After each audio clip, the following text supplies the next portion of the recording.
Assalamualaikum kepada sahabat-sahabat Bandi Budak Kampung. Salam sukses untuk semua. Salam kenal kepada yang baru hadir dan baru berjumpa channel Bandi Budak Kampung. Makanya jangan lupa like, subscribe dan komen ya. Oleh dikarenakan channel ini channel baru lagi. Baru aktif lah maksud dia. Channel dah lama.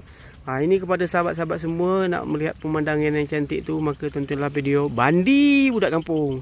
Okey, nampak tu.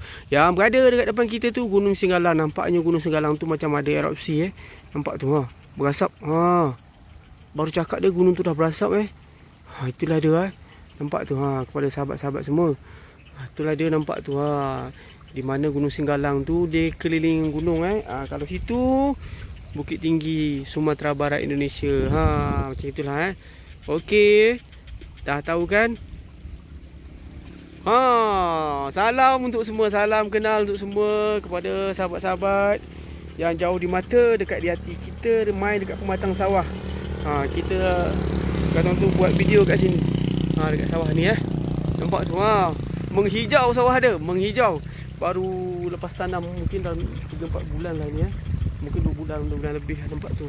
Kalau dekat tempat kita tu daun bawang. Tu daun bawang tu tu nampak daun bawang. Tapi yang heran tu Gunung Merapi, nampak Gunung Merapi mengeluarkan asap Gunung Merapi. Inilah penampakan dia Ini Bandi berada dekat Sempang ni. Kepada sahabat-sahabat semua yang jauh di mata, dekat di hati, salam kenal balik. Salam sukses, salam menyapa kepada channel Bandi Budak Kampung. Okey. Mana yang dah kenal tu kita kenalkan balik. Kita eratkan persaudaraan kita. Okey, dah petang-petang macam ni nampak cuaca dia sejuk. Kalau tidak matahari dia besar. Waktu panas kat sini, tapi boleh katakan sekarang dah petang sejuk. Angin dia angin sepoi-sepoi nampak pokok pisang tu. Kat sini tempat jogging, tempat istirahat. Berlari-lari.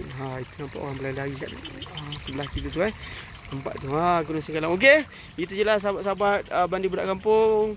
Salam sukses, salam untuk semua. Assalamualaikum.